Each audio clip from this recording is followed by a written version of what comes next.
First of all, I'm a big believer in, prayer, gratitude, blessings. Like before you eat, treating it as sacred, because this is going to become part of your body. We're integrating this energy. So even if we live in a fast, chaotic world, whenever you sit down, even if it's the middle of your workday, just take a moment to really bless your food, be grateful, and that will really help open up your body, I think, to receiving. It really does something. Intention. The mind is connected to everything, the adrenals and the hormones and our whole GI tract.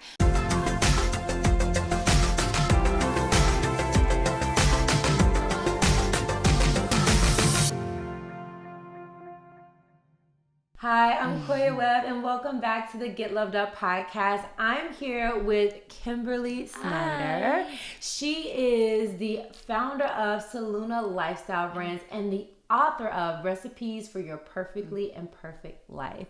Kimberly, thanks so much for joining us. Thank you so much for having me. I'm excited to spend some time together. I know. I was just on her podcast, and now she's on mine, and we just dove in. Yes. Because you have a lot going on right now. She's a new mom. Yes. She has fifth book out. Fifth book just came out. And your best book, right? I think this is the best one, the most from my heart, just from where I am in my life. I also became a new mom. I just lost my mom, and I launched Solluna as an extension of, I had the food blog for a while, and it kept growing and growing, but we actually launched Solluna in October, which is supplements and skincare and our juice bar at the Four Seasons. So it just keeps expanding. How do you do it all? So I would say, Koya, well, first of all, as you know, I construct my schedule really around my son. He's almost 3. I do a lot during his nap time. I do a lot before he wakes up, and I'm very fortunate to work at home. I say no to things that I don't connect with. I have a great team.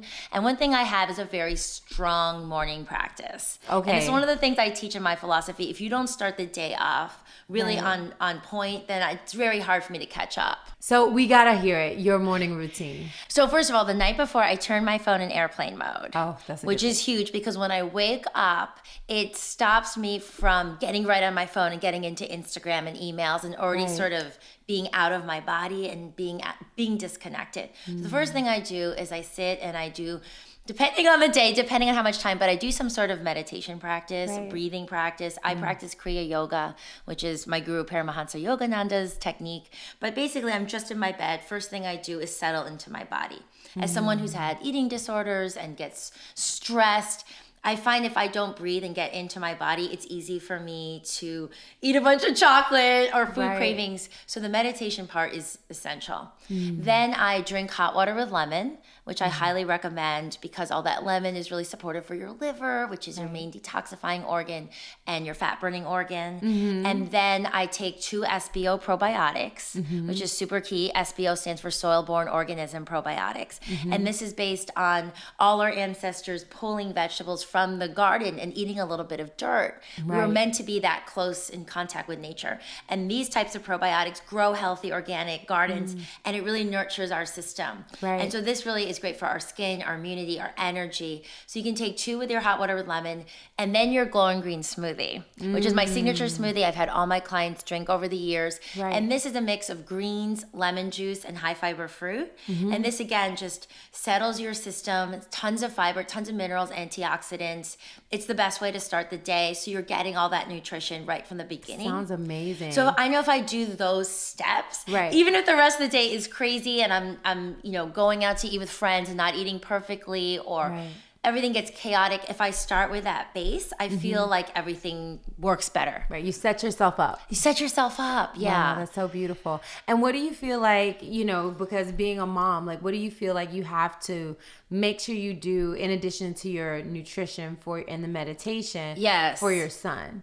Oh, for my son, for his well-being? Yeah. Well, he really eats whatever I eat. So that's the biggest thing for me. One of the biggest things nutrition-wise is we're used to seeing kids sections on menus. But when you travel around the world, and I backpacked for 3 years, you and I talked about this. I was in Africa for 7 months. I was in Asia for 18 months. They don't have kids food Right. and adult food. Yeah, so he sees me having the GGS. So he drinks the glowing green smoothie. Right. We have a garden, which you saw, Koya. Oh, so beautiful. So he picks it with me and he understands the concept of food coming from the garden. So it's just, whatever I'm eating, he's naturally eating. And I know one day everybody says, well, what are you going to do when he grows up and he wants junk food? I say, that's fine. Like, I'm sure he'll experiment, but at least he has that base and the microbiome. It's so nourishing for his gut now. Right. And then if he wants to experiment later, fine, he still has that base. Yeah, he has that solid foundation. I think that's so important because I did not have a healthy foundation.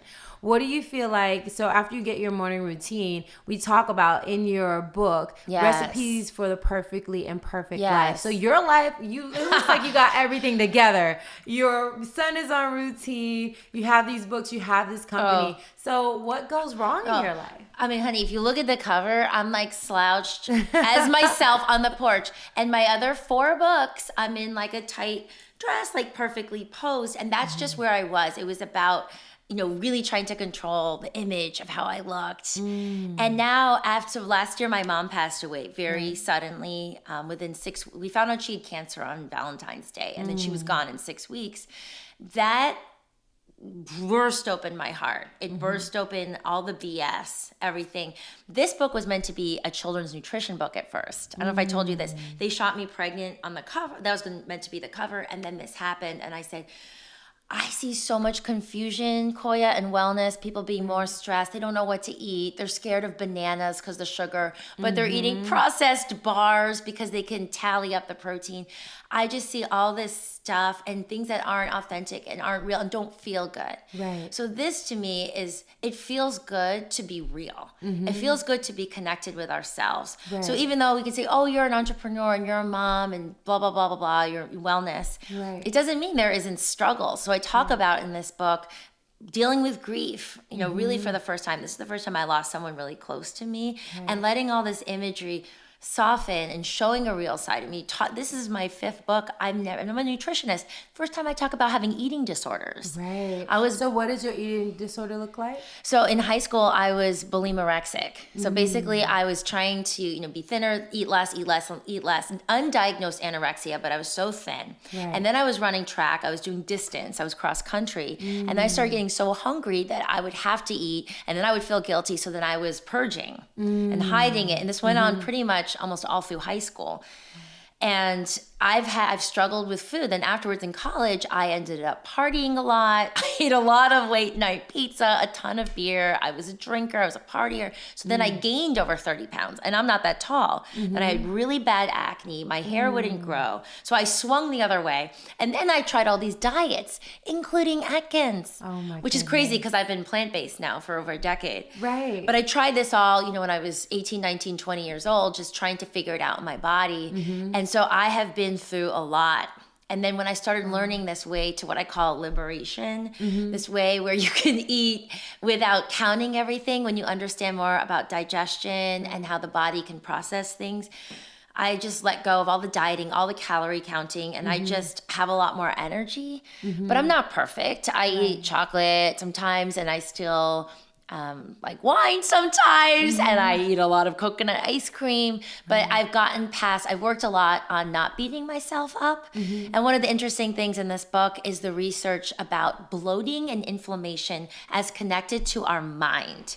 So when people come to me about bloating, giving up dairy, giving up gluten, taking probiotics, the things that help physically, but there's research showing when we hold on to guilt and shame and these circular thought patterns in our mind, even though we don't see them, it manifests in physical bloating. Right. It manifests in actually inflammation biomarkers. So the things, even though we don't see them, it's really affecting us. Our bodies. Yes. What do you feel like is the transition? Because you say you went from having this eating disorder, yes, and it being more bulimia, anorexia, to overeating. Yes. Eating. So talk a little bit about how you really got out of the eating. The cycle. What helped you transition? Sure. So yeah, you're right. It went from control right. to let it all go. So there wasn't a healthy balance. So I was like swinging this way and this way. This, my first job out of college was in Australia. And by the way, I had terrible constipation. I was bloated all the time. I had really bad acne, like I said. I had no energy. I was drinking diet soda. So So for me, I hit rock bottom where I didn't feel connected to my body and I didn't feel good. And then I went to miracle of miracles. I went to the gym because I didn't go that much, but I saw a sign about detoxing. Right. And I knew nothing about it. But I went in and this group of nutritionists, they started asking me about my digestion and how often I went to the bathroom. And I was like, I don't want to talk about that. Tell me the good stuff. Tell me how I can lose weight in an easier way. And they were like, it's all connected. So this is when the light bulb went off for me. And I just started understanding more. It was educating, right? Instead of getting out of numbers, this reductionist approach, how many calories, how many grams of carbs, more about how to eat for really anatomy in our bodies. Right. And then I was so excited about learning. That's when I started backpacking. It was going to be 3 weeks. I'd saved enough money and ended up being 3 years. Wow. And the really big part about that, like I said, I was in Africa and Asia mostly, but some South America. So I wasn't in Europe. I wasn't in Canada or the US or Australia. I was out of the Western world. Right. And this is where my perspective of beauty and wellness really came from. I saw the most gorgeous women in countries like Zimbabwe and Mongolia and Japan that had amazing skin and energy and confidence and power and weren't obsessed about eating, but yet, were balanced and into their weight, but had all this energy. And I thought, wow, that's the kind of beauty I want. That's what I want to emulate. That's what I want to, and I didn't even know I was going to teach it yet. Right. I was trying to learn it for myself, but that was really life-changing for me. And then when I came back, I started my free blog and then went back to nutrition school and it grew and grew and grew.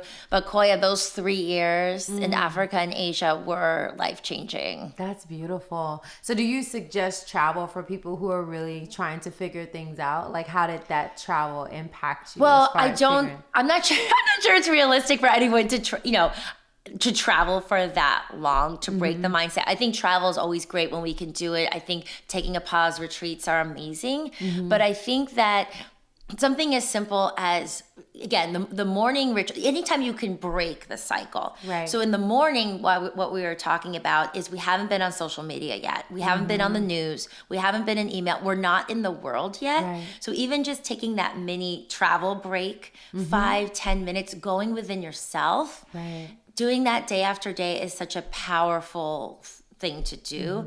And then I think, reading about positivity and digestion, like different ways of looking at wellness other than this very lack-based, very confusing mentality that I think unfortunately is out there where people are scared of what to eat. I think that separates us from ourselves. So just being really careful what we're reading, what we're surrounding ourselves, what's being fed into us, only choosing positive people, only following people that are positive and inspiring, for instance. Right. I think we have to control the noise that's coming in, even if we can't go off for 3 years. I think that's beautiful because I feel like people do want to know, how can I do it on my daily? Yes, that's and it. They it's can real travel life. within their home, just traveling to a place of connection to self. Exactly. Can you talk about that? Like, how is your connection to self now? Because you're living with your family, and I know everyone wants to know, how is that possible? Being an independent woman, a business owner, a new mom, and having to share space. Yes. So first of all, I will say that being a new mom, I'm a huge proponent of raising a child in a village. I think it's very lonely. I think it's very hard for moms that are on their own if they're not working and they're just home isolated a lot of times. I think that's really, really hard, and I don't think that's natural. Again, being in Africa, being in countries like Fiji, you see how the village comes and everybody is sharing and together in community. So I think community is really important. That being said, since my mom passed away, my dad moved in with us and he travels. He's like here a month, he travels for 2 months, but that has its own challenges. I haven't lived with my dad since high school. Wow. So to suddenly have a parent in, I think you have to strike the balance of, I need alone time, and sometimes we do things together, but he has made friends in the community. So, he does stuff on his own too. And I think we have to be flexible sometimes when he leaves, dishes and stuff around the kitchen. He's kind of messy. I just say to myself, what's the most important thing here? Like, I try to bring it back to gratitude, which is what we were talking about. I'm grateful my dad is around. He sees his grandson every day. If he leaves a mess, if he's like, not thinking about helping around the house, whatever, Right. you just have to pick and choose your battles. And I think that's really important. Yeah. When my mom was sick, I could tell, and I think this happens, for a lot of, I've never witnessed someone actually pass. And I feel really grateful I was in the hospital bed with her when she took her last breath. And sometimes you see people, and the doctors told me this happens, but they don't want to let go. Because my parents have been married for like 40 years. So I promised my mom, hey, I'm going to take care of daddy. Like, don't worry. It's okay to let go. This is when we knew like she was not going to recover. Right. So I also feel good knowing that I'm integrity. Like, I promised my mom, and I'm going to uphold that, even though life isn't always easy. And sometimes I do get annoyed with my dad, but I try to bring it back to, what's really important here. And then I also have an auntie, I call her. I'm Filipino. I had an auntie that lived with us growing up. This is very, again, back to the community. So she's with us Monday through Friday, and she helps around the house, with the cooking and the cleaning, and she's around. So that my priority is Emerson, my son, number one, the family, my dad, and then number two, Solluna, my business. Right. But I think we have to be realistic. If I'm going to work from home in this chaotic mess, I need someone helping with the house stuff. Help. We do need to outsource stuff. I don't think we can do it all. So whatever that looks like, if it means shifting things around, like I don't take as elaborate vacations necessarily. I don't shop as much as I used to, because to me it's more of a priority to get the auntie helping in the house. So I think it's like looking at your priorities and seeing where to budget, where to put resources that are the most important for you. Because what's right for me and what's right for you, everybody has a different version but of that. everyone needs to prioritize. That's right. That's beautiful. Right. I want to dive a little bit into grief. Because Yes. I feel like a lot of people have experienced loss of a loved one, loss of a job, and things like that. What would be your top, being through it yourself, what would be your top 3 tips for dealing with grief? Yeah, I mean, it goes through many layers. I mean, she's been gone for, again, over a year now. And I talk about it. But the other day, someone asked me a question on the podcast, and I just started weeping. So I think there's layers of pain and understanding and surrender that go for a while. So the first thing I will say is just let yourself feel. Every day is going to be really different, and you have to be authentic for that. In the beginning, I would cry, but then there were days I felt better if I was doing something. Some people will take a lot of time off work, but for me, I started going into work and doing things, because if I just sat, I started to that didn't feel good to me. So I think, first of all, just being really authentic is important. Number 2, community, getting it out. There's this healer therapist I work with. I leaned on her a lot to talk, because my dad was leaning on me, like family was leaning on me. I still had my son. I still had all this stuff. Like, who am I going to lean on? Right. So I had to reach out for these resources to close friends. And really, again, we can't do everything on our own. So I think whoever you trust, whoever feels good to you. Journaling was huge for me too, Koya. Like, it was the one place, no one's going to read my journal. I could be really authentic. And I passed through all these stages of anger. Like, this isn't fair. My grandmother's still alive and she's 90. Why did my mom pass so early? Like, my mom's mom is still alive. So I assumed she's going to help me raise my son and she's going to be around. So there was this anger and that had to pass through. And number 3, the letting go technique was everything for me.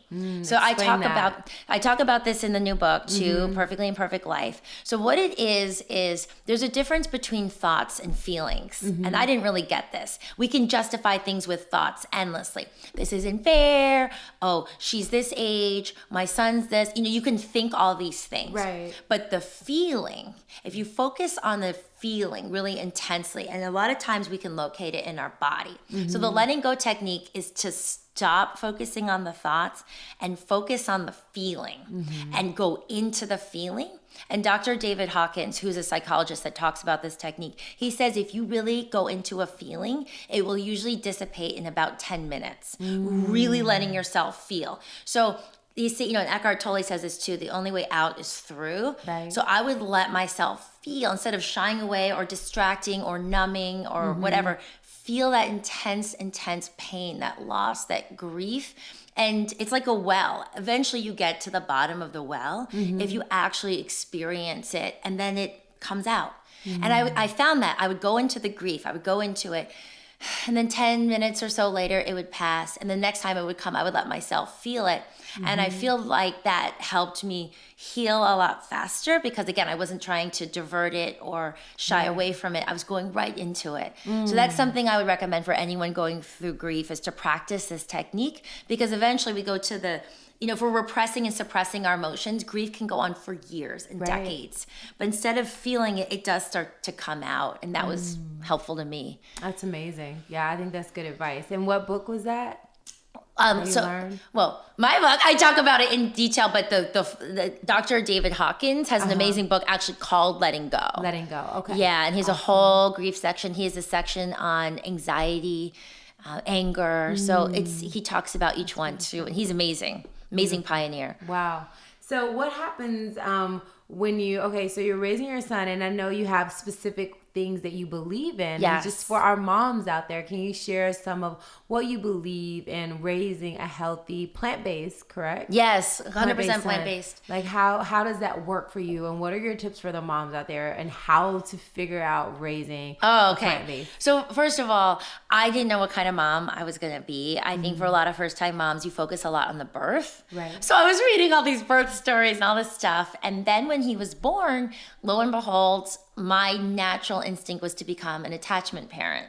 So that means he was on me all the time in a carrier. I didn't use a stroller until he was at least 14 months. So he's literally strapped to my body. And because of that, we are actually still nursing. We were still breastfeeding. Right. And I think how old is he now? He's almost 3.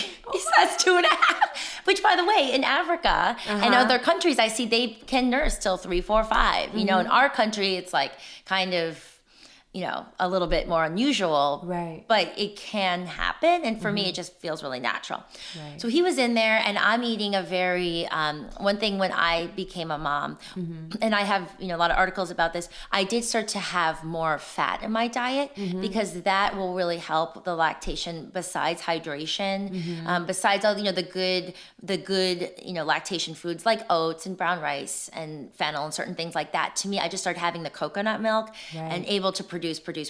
So he took to the breast milk. I was very lucky. He latched well. So he had that foundation of having all that breast milk.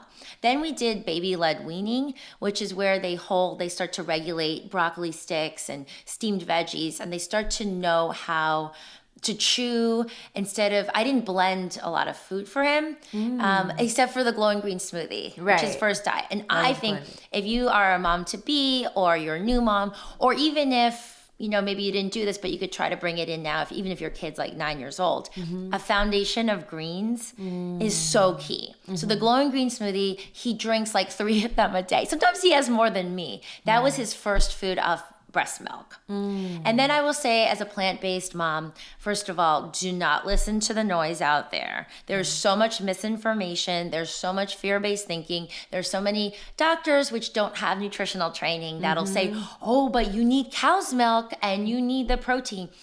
You don't. Bubby has never had any dairy. There's actually a correlation between dairy and ear infections. There's a lot of research around certain things. And Bubba is healthy. Bubby is healthy. He's so healthy. He has never been to the doctor. Tell them how much he weighed. I mean, he's a huge boy. But he's never been to the doctor except for mandatory checkups. He's never been sick, knock on wood. So again, back to what I was saying earlier, he eats whatever I eat. So lentils and veggies and stir fries, and I eat this gluten-free avocado hummus wrap, and that's what he eats.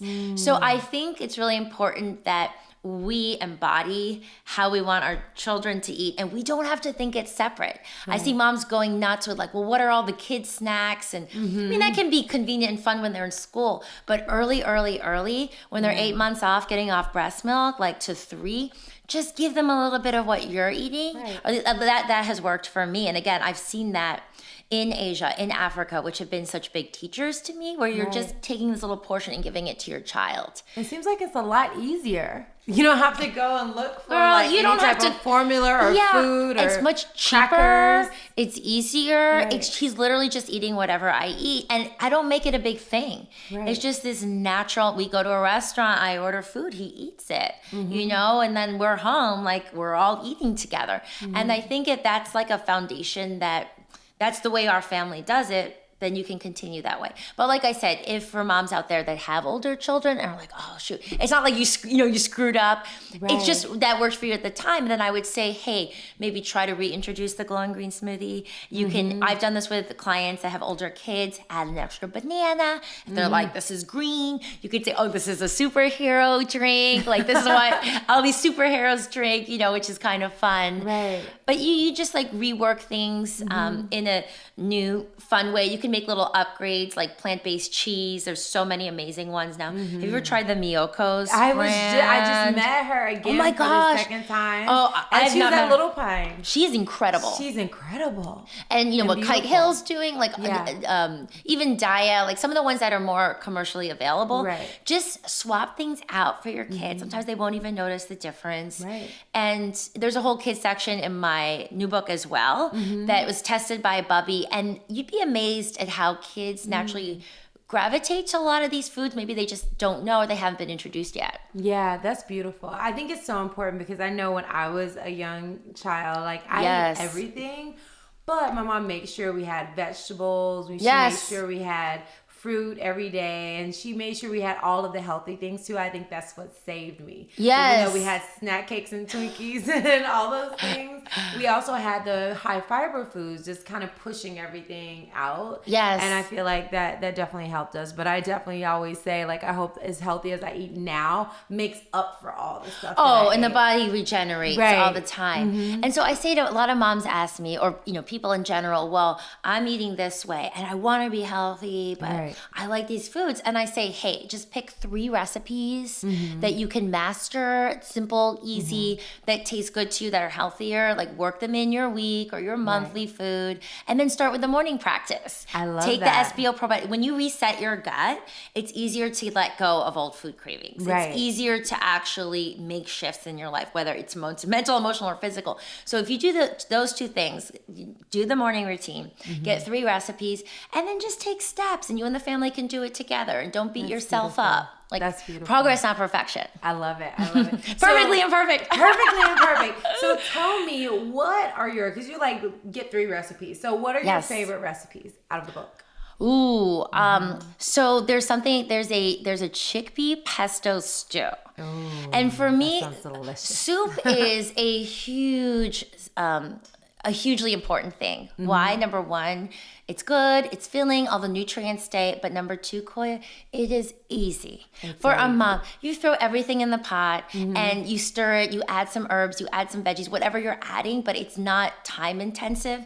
And as we're all busy, as a mom, as a businesswoman, I need easy. So Right. soup is really important. And I think to keep it fresh and exciting, we need to find new recipes. Right. I had never put pesto in a stew before. I've always put pesto in stuffed mushrooms or whatever. Right. So it's actually, I'll have to make it for you next time you come over. Yes. It is delicious in a stew. So I would say that's my number 1. Number 2 is my clean lasagna recipe. Oh, I love lasagna. It's like Girl, my it's favorite. so good. I use tempeh and plant-based cheese. But this recipe, instead of using even any type of noodle or gluten-free noodle, you cook the eggplant and the zucchini. So the noodles are actually baked and cooked layers of veggies. I love And I've that. given this to Bubby. I've given this to clients, and they're like, oh my God, this tastes so good. Because what happens is the sauce, the delicious sauce, all the other components come forward, so you don't even miss it. So you're having this really, really nourishing, fiber-filled, mineral-filled meal. That sounds amazing. And number 3, I want to say the glowing green smoothie, but that's in all my books. That's Right. all around. That's at our juice bar. But that's such a foundational part of the morning ritual. I would say number 3, but can I have a 4th? You can have a 4th. Okay, Go okay. ahead. So I'm a huge healthy dessert person. yes. And this, I want to dispel the myth that if you want to be healthy, it means you can have no sugar. Right. We know sugar, refined sugar is, toxic, unhealthy. There's a million documentaries now about sugar. I get it. But I will say this is a lifestyle. In Ayurvedic medicine, sweet, Madura, is one of the 6 tastes. So I think it's unrealistic at least for me, to think that we're never going to have any dessert ever again. Right. I mean, I love dessert. I eat dark chocolate. I have coconut ice cream, and we have a whole dessert section. Yes. So I have something, my coconut wow cookies. They're gluten-free. They're plant-based. If you love coconut the way I do, they are amazing. Okay, I want to try those. Yes, I'll do it. And we have brownies, all kinds of things, but the coconut cookies are amazing. Delicious. And I want to kind of dive into the sugar thing. I remember I had a client, and their family member argued me black and blue about sugar and fruit sugar. So I want you to help just kind of give people the education. There's still a lot of people out there. Oh, I know. I hear are you. like, fruit is the worst thing on the planet. So can you give people a bit of the science behind it? Now we all know, all healthy people know that fruit is good for you. But can you give the people that don't think fruit is good for you, they are going scientifically. Can you scientifically tell people why fruit is good and necessary in the diet? Yes. So, I mean, we could go on for a long, long, long time about this, but one of the issues I think that I see in nutrition is people going into one study or the minutia here and not kind of seeing the big picture. So it actually, when we see the big picture, it's very, very simple. We look at the shape of our GI tract and it's squiggly wiggly. It's very, very long and it's very... I just love how you said squiggly wiggly. Yeah, it's almost scientific. But if you get the visual of what our GI tract looks like, and the reason it's that way is because plant food breaks down so quickly that we need more surface area. The villi, which actually pull the nutrition from our GI tract into the bloodstream, it needs a lot more surface area. Right. And we look to nature, and there's something in science called biomimicry, which is looking at similar species in nature and how they eat. So we know that we share the most DNA with chimpanzees and gorillas. I have had the honor of going to Rwanda and observing the gorillas and watching them, the strongest, most amazing animals. Pound for pound, they are the strongest animals, and they're eating bamboo and greens all day long, right? And so we know, even though we can be omnivores, we look at the carnivores in nature, which have very short GI tracts, and because we have a hot mammalian body temperature, the byproducts of the major protein digestion is able to exit the body more quickly. Right. So again, in nature, we know we're meant to be more plant-based, even though if we're omnivores, even we can handle some protein. Right. Animal protein.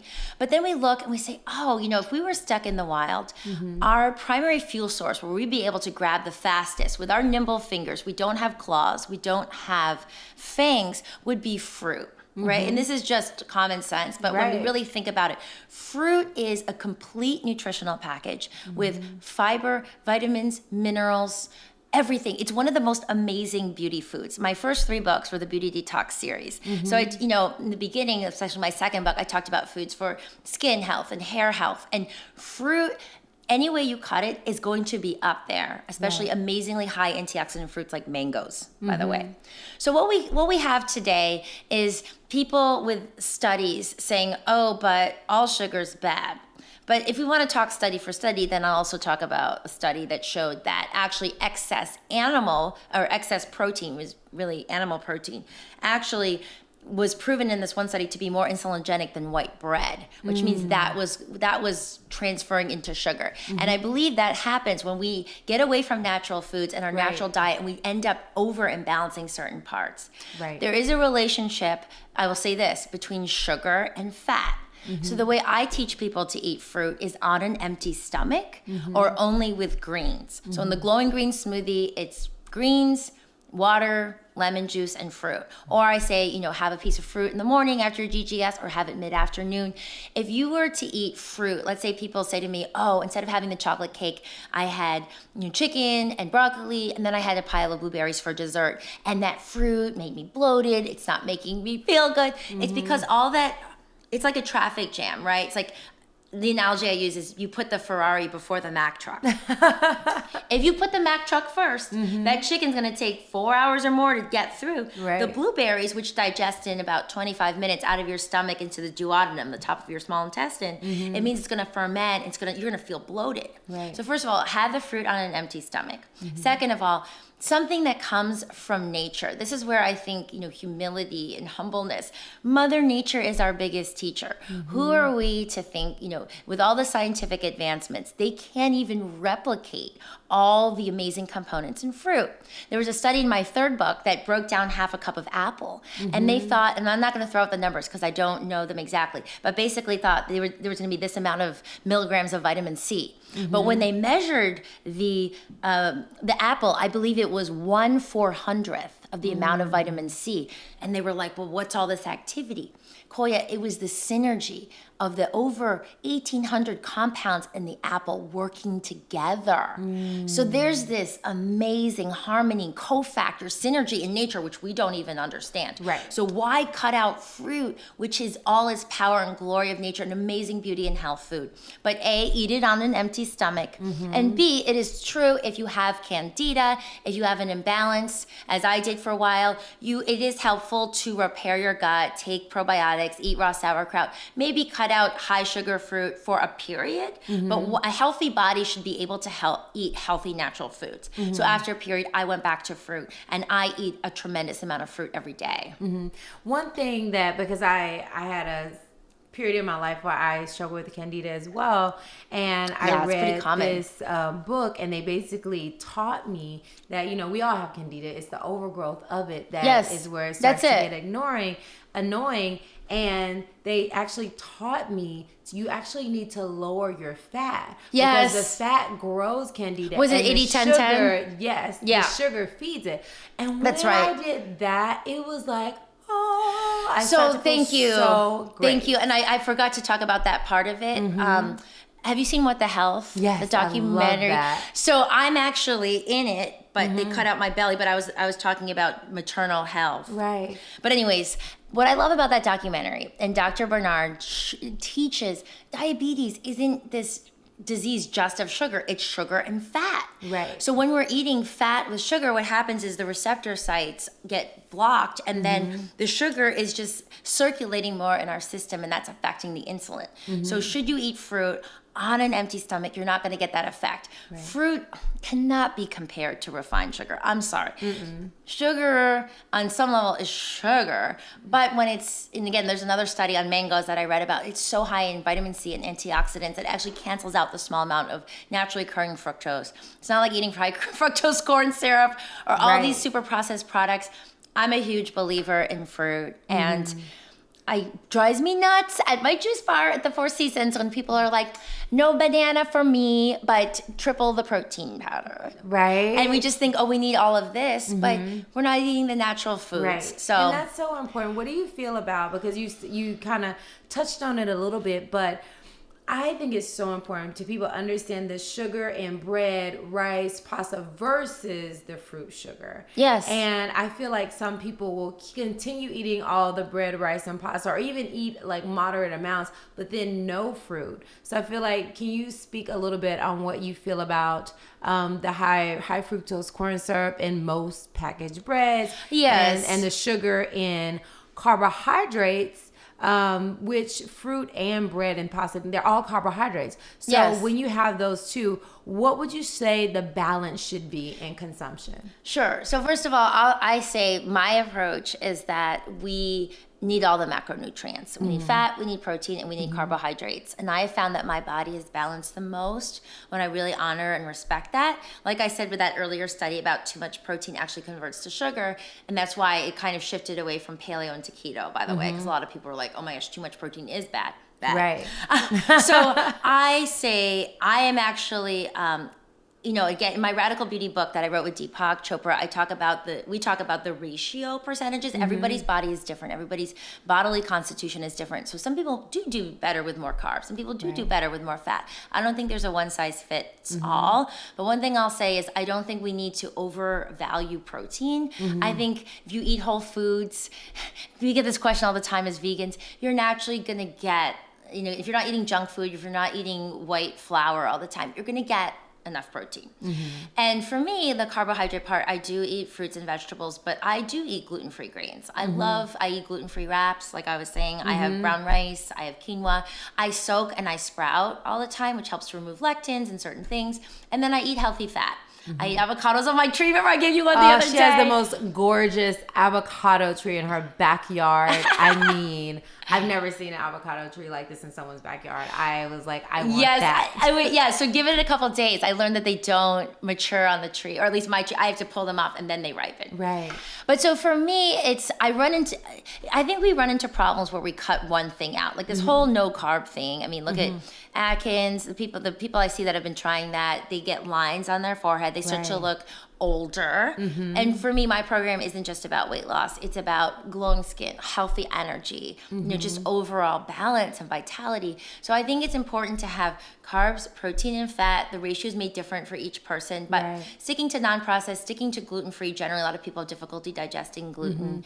Let's dive into that a little bit, the gluten-free, because I feel like, of course, people that have celiac and things like that, they, can have a lot of gluten, but I find, me personally, I do better off when I go for gluten-free. So can you talk to us a little bit about gluten and its effect on the body? Sure. So gluten is a sticky protein, and what happens in the United States specifically is they also add more like forms of it into bread to increase the shelf life. Yeah, the stability of it over time. So I think it's important that we, goes back to my philosophy about feeling good, connecting back with your body, what works for you and what doesn't. If I have gluten and I'm, Asian, so my ancestors didn't really eat a lot of bread. We eat a lot of rice. So it doesn't really work for my constitution. I find that I get really bloated. I don't feel great. So I just know when I cut it out, this is where an elimination diet can be really helpful. Right. I just had more energy and I felt better. Now my partner is of, Irish German descent, and his ancestors did eat a lot, and he does great with gluten. So this is where I think we need to pick and choose. Just because the whole, the media says all these things are bad. You just want to feel your body because it can help digestion. But one thing I will say across the board, in my opinion, is, most people, if not all, would do better switching off dairy. Okay. Yeah, I agree with that. Gluten, right. Like some people are like, I do really well with the sprouted wheat bread. Like he does great. But the dairy is a downer. It's not intended for adult humans. That's beautiful. So what else do you feel like, we should definitely cut this? We would be better off if you eliminate this from your diet. Even though knowing everyone else is different, but dairy is one of them. You're like, everyone would be better off if they eliminate or lower their amount of dairy. Are there any other things you suggest? Well, one thing I'll say, and I'll take it back to the direction of the book, which is perfectly imperfect and letting go of the rigidity. Something we talked about is, I think, the guilt and the shame, the parts even separate to food. I meet so many women and they eat something and they really come to me almost like they're confessing a murder. I ate some cheese on my salad today. Right. And you and I have talked about the importance of, first of all, I'm a big believer in, prayer, gratitude, blessings. Before you eat, treating it as sacred, because this is going to become part of your body. We're integrating this energy. So even if we live in a fast, chaotic world, whenever you sit down, even if it's the middle of your workday, just take a moment to really bless your food, be grateful, and that will really help open up your body, I think, to receiving. It really does something. Intention. The mind is connected to everything, the adrenals and the hormones and our whole GI tract. So I think it's really important that we don't get into this right, wrong so much, but just the gratitude. And also, I don't like the word cheat. I just think that's so guilt evoking. Right. It's more, hey, you know what? I was stressed and it felt good to me to have this ice cream. But now after having it, I tune back in. It doesn't feel so good. So tomorrow I'm not going to do it. Right. So we just keep checking back in with ourselves. And I find that people that are less rigid tend to be the ones that are on this upward progression of a lifestyle versus kind of the fad diet, on and off. And I think that's really important, is taking steps towards that you can stick with. Right. So you feel like it's more like intuitive eating. So really finding out what's going to work for you and your lifestyle. Yes. And all these little steps we talked about, finding a couple recipes that work, starting the morning with the morning routine, checking back in, really paying attention.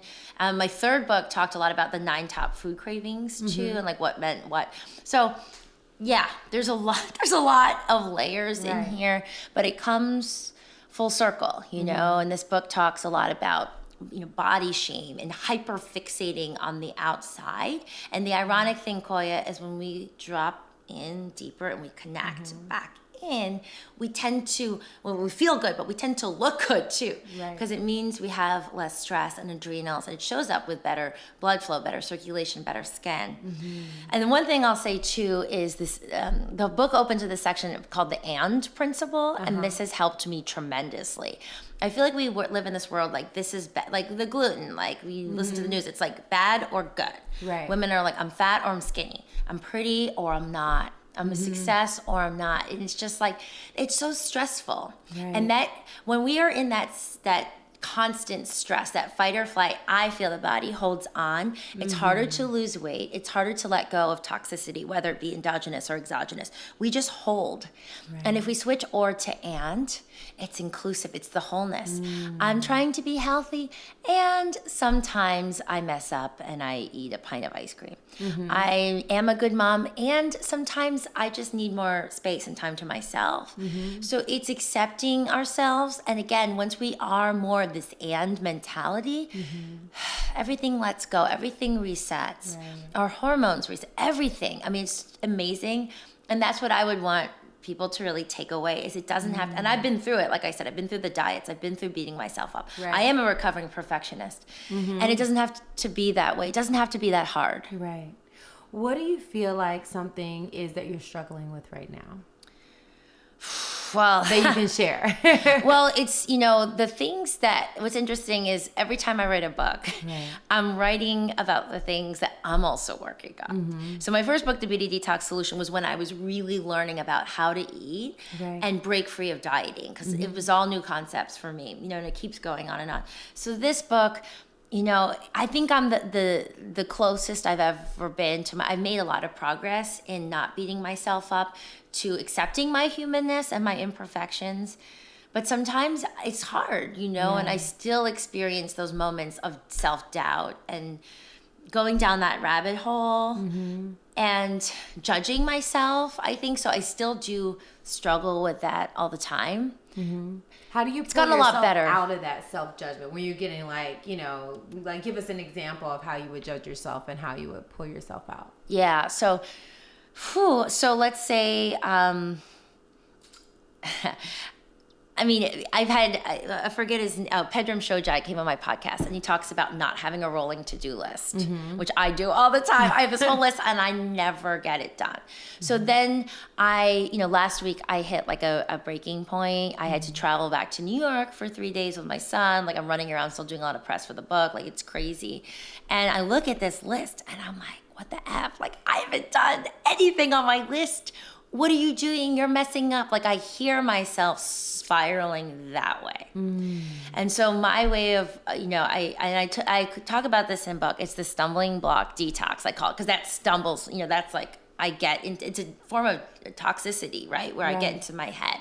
And then I start wanting the chocolate. And then my breath gets shallow. And then it just goes, my creativity goes, everything goes out the window. So what I do is I stop.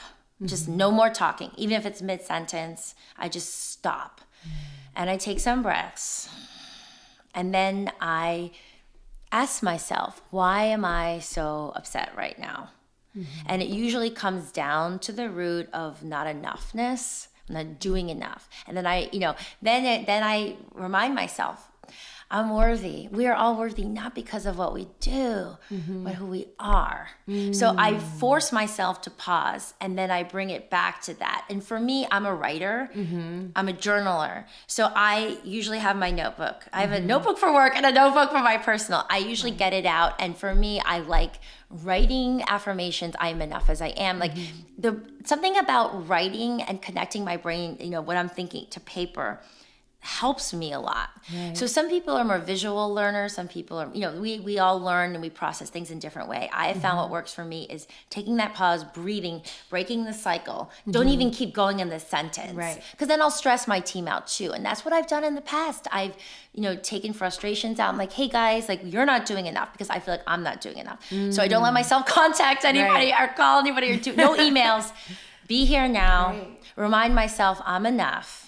I'm doing my best. And usually, Koya, that break involves me getting up and going to the bathroom and washing my hands or my face. Like, I change environment, and that usually helps me break the cycle. I think that's really great advice, especially when you said, when you feel this way, not really talking to someone. Oh, no. Because I think that especially when you're running a company, it's really easy for you to bring that heat, that energy, that anger all the way down the chain. Yes. And when you can stop it and say, you know what, let me own this and let me process this myself, then your whole team is not like, what did I do wrong? That's yeah, so it's like a fire. Like, we don't want to like spread the fire. And I think, a couple years ago when I was starting out, I didn't really understand how much we impact each other. Right. And energy is so important. So we are responsible for our own feelings and emotions. So if I'm feeling that way, it's up to me to calm myself down and not project it out, because it just hurts me worse. And then I feel bad if I, lash out at someone or I send a mean email or whatever. It's better just to take it in, take a moment, process, shift environment, go for a walk, do whatever, and then deal with it calmly. And so that is, we're all works in progress. Right. But at the same time, realize again, we're perfect and we're imperfect. The divine part, this point of light within a greater light, the part of us, the beingness is always there. And I always have to remind myself that too. And then the imperfections, the doing, the running around, we're never gonna get our perfection from there. We're always gonna wanna look better or fix our hair or skin or have a better job, better boyfriend. Like, that's all that. And if we're connected to the perfect part, which happened for me when my mom passed, is like, again, shook me to the core, blasted open my heart. So I reconnected. I got a deeper spiritual bridge, I would say.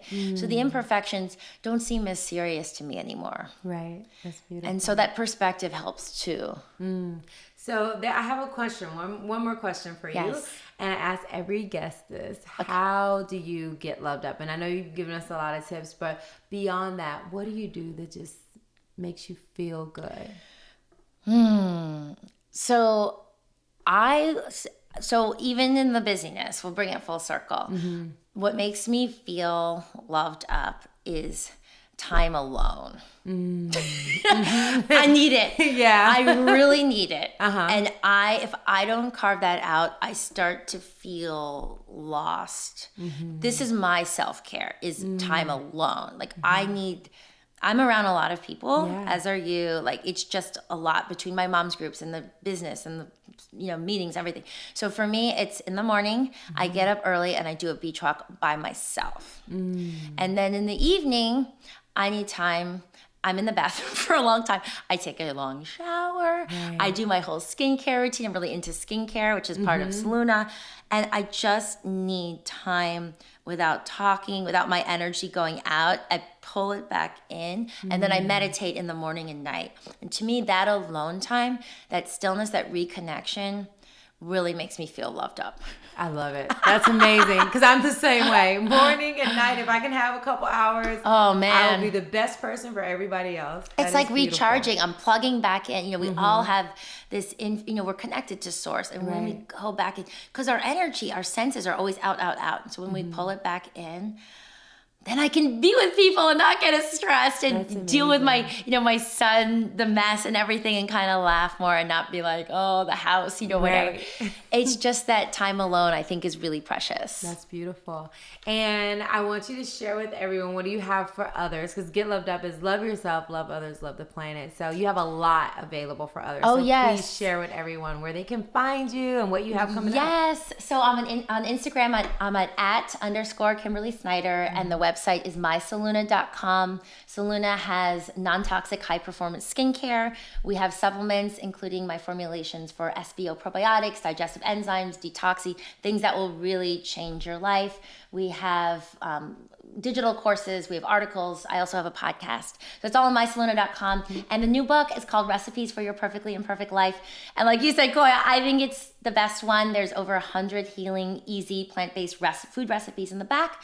And the whole first part are life recipes about getting past self-doubt and connecting back with yourself and finding peace in our messy, perfectly imperfect lives. That's beautiful. Thank you so much. And love being with you. Of course, everything you're doing is impactful. impacting the world in Thank such you. a beautiful way. Thank I you really so appreciate much. you. And at the end, we just do a little heart Oh, and then toss it towards the camera. Until next time, get loved up. yeah.